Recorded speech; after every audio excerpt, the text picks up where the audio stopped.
Hello, welcome back to TF1C, the Formula 1 chat. We are here for the Mexico City E-Prix preview. That never gets easier to say. E-Prix preview. But yeah, of course I'm joined by Harry. We're here for big race this weekend in the Formula E Championship. Of course, 2 weeks ago now we saw the round 1 and round 2 of the championship start in Diriyah. Very action-packed, a lot of drama. We saw a lot of things that are very interesting. You all right there? Yeah. And very excited for this race, especially because we saw qualifying, which I think is a vast improvement on the last. Oh, it's so good. On the last format. And the race. I'm really excited for this race. If Diriyah was anything to go by, I think. Yeah, then this is going to be very good as well. But really exciting. But yeah, before we get into the race for this year, first off, if you're new, make sure to leave a like, comment, subscribe. And yeah, on that, comment below who you think is going to win in Mexico. Get it down early, get the predictions, and we'll make sure to reply to anyone that does predict a winner. But yeah, before we get into this year's race, let's have a quick overview at last season, because I think it's very interesting to look at last year's results and see how it may affect what's going to happen this year. So, obviously, last year, it was right at the end of the season for round 8 and round 9 in Mexico.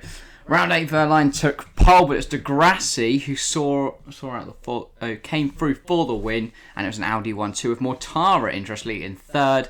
Roland took pole in round 9, though, with Mortara getting the win, Cassidy second, and Roland third.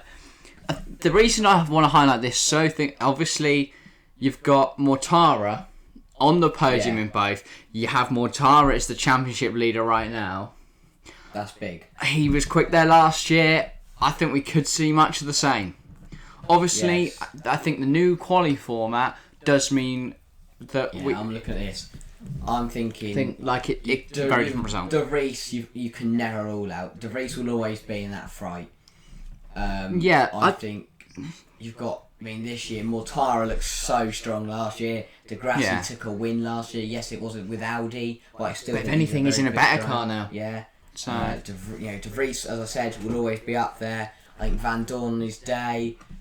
DS Cheaters, I really hope, for my sake, that for Formula E, that they just find a bit of form. Terrible Diriyah, well, especially Da Costa, scoring absolutely nothing. Yeah. The whole weekend. Yeah. I'd like to see them doing better. And hopefully be a bit more challenging in the new quali format. I think you have to consider the point of the season where Mexico was. So last year, obviously, it was towards the closing point, and the people that were able to compete were usually like the bottom 6, bottom 12, that kind of range, because of the weird format. But now, very much everyone can compete for poles and wins and stuff, because, you're more likely to see the best drivers every single week. It'd be the same people, which is much more fair than the mental quali format they had before. But yeah, so I think that does lend a hand to the likes of Nick De Vries, who last year they would have struggled to do well at circuits like this, which I think benefited drivers like Mortara and De Grassi and Rast and Cassidy and Roland, all the podium sitters, and Verline took pole obviously in round 8.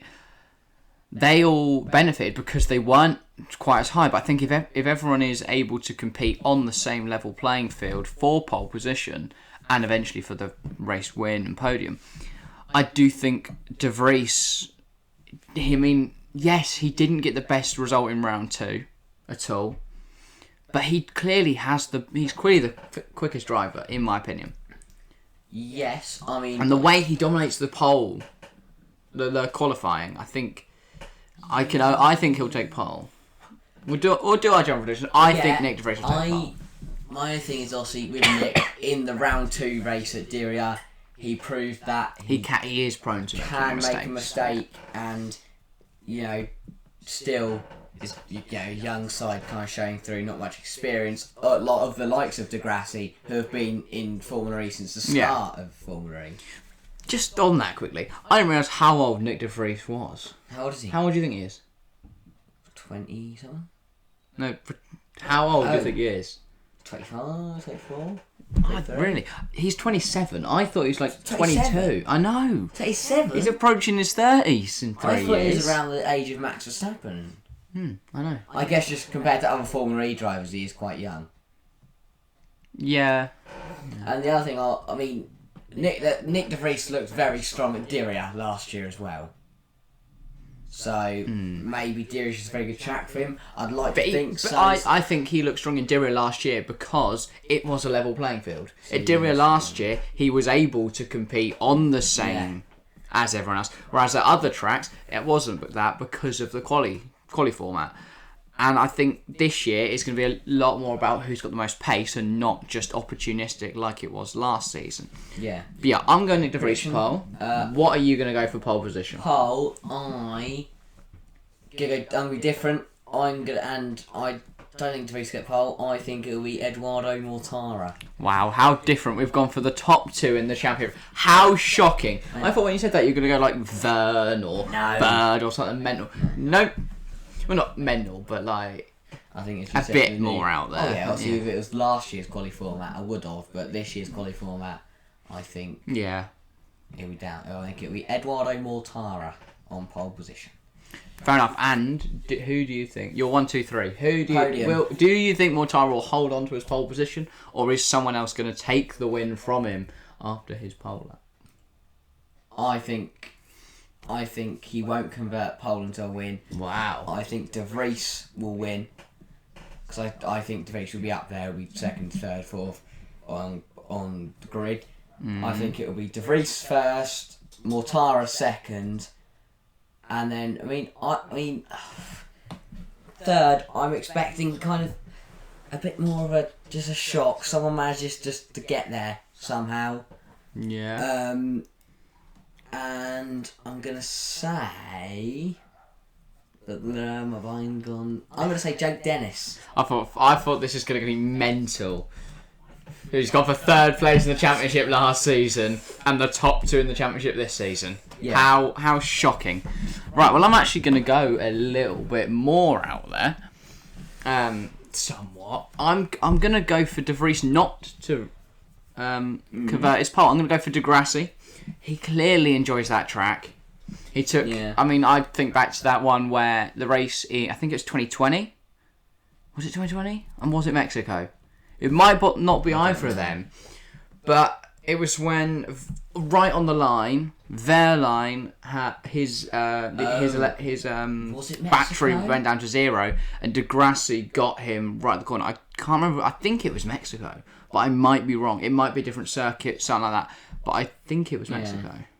I think it was Mexico.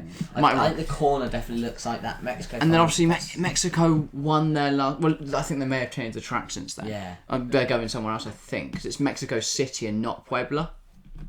Which is where they... I think... Yeah, they went Puebla last year, didn't they? Yeah. Oh, so it's a different track. So all of last year's winners can be completely pointless.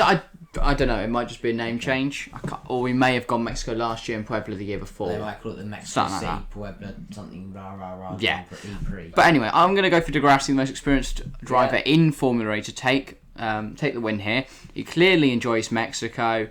I think, just he doesn't seem to make as many mistakes as the other drivers. No, he needs to be from the start. If you're going to if there's anyone you're going to back not to make a mistake, Degrassi. Like everyone else is, a little bit, it could go anywhere. But yeah, Degrassi, most consistent driver, I think, in Formula E as well. Okay. P2, I'm going to go a little bit more out there. And I'm going to go for Andre Lotterer. He looked really quick at Diriyah. Yeah. And I think we massively underestimated him in the championship just because he struggled last year. I underestimated. I know because he's a quick driver with a tendency to crash. Clumsy. And we look. I mean, at Diriyah, he clearly had the pace. He threw it away because he fought someone too hard and then just toppled down the order in round 1. But I'm going to go for him to get P2 here. I think it's going to be a little bit of chaos. Okay. Lotterer's going to be having a bit of a nothing race in about 9th. A lot of chaos in the pack. A few drivers out. And I think Lotterer's going to come through and take second place. Okay. P3? Third place, I'm going to go boring and Nick de Vries. Fair enough. So you think the championship leader and Eduardo I don't think Mortara will be on the podium. I think take pole and even if he has, podium. even if he does have the pace up there, I think he'll be involved in a collision at some point. But I don't think he'll be up there. I think he'll come home in about a second. Or he'll be out. Tara pole, De Vries win, Mortara second, Dennis third. I've gone De Vries pole for De Grassi to win, Lotterer second and De Vries third. A little bit mental from me, but if it is right, then I'm a genius. Yeah. Everyone's going to start subscribing. No, let's do that anyway. So if you are new, make sure to subscribe. Comment below your pole, your top 3. Remember to do that. Do not forget to do that. Because that is the important thing that you must do on these videos. But yeah, obviously, looking at the championship quickly, we've completely overlooked third place man in the championship, Stoffel Van Dorn. We didn't even consider him. Everyone else though in the top 7, well, Robin Fries as well. Sorry, mate. But yeah, no. Do you not think Van Dorn will have any pace this weekend? I think he'll have pace. I don't think he'll be on the podium or pole, and I don't think he'll be up there come the end of the season. Yeah, fair enough. Did I? That's a bit. I can't remember. I think you put him like 7th. Yeah, I don't think we're right. You either put him 7th or 9th. I put him 7th. Which one of them it is? I don't think he'll remember. I don't think I think Van Dorn will be outside the top 3 this weekend.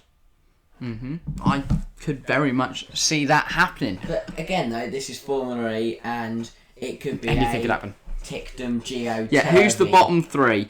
It's literally those 3. And I just said Formula E is unpredictable. Yeah. I think it's a lot less unpredictable this year because of the change to the quality format. But I still think, obviously, anything can happen. A lot of being quick could get 3rd and then just pile into whoever's 1st and 2nd. That's a very Lotterer thing to do. Yeah, both predicting strong weekends for the current championship leaders from Rocket Venturi. I think it's a strong weekend for Venturi. I think De Vries will get some points for Mercedes, and Jake Dennis will get for Andretti in 3rd. Avalanche and Andretti. I think that's another one. I think we underestimated him massively in our drivers in the championship predictions and the other Diria preview. I think one to watch is Oliver Askew. I 100% agree with that. We did, to be fair, he's a rookie, but we did put. I think I put Giovinazzi 4th. I put Gio 4th. And Askew like 17th. So brilliant job from us. We clearly know what we're expecting a good result. I think Oliver Askew will score more points in only his 2nd race in Formula E. Which is 3rd. Second weekend in Formula E. Nailed it. But yeah, I think that is about everything. Yeah.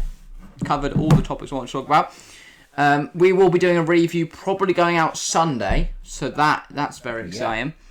Hopefully it is a good Grand Prix. If you don't know where to watch it, I might put the Formula E link to that website down below. So you can go and find out where to watch it if you're either new or just can't find out where to watch it in your country. But yeah, if you haven't enjoyed, make sure to leave a like and comment down below who you think will win the Mexico City E-Prix. But yeah, this has been our Formula E Mexico City E-Prix preview. If you haven't enjoyed, leave a like, comment, subscribe, and we'll see you next time. See ya.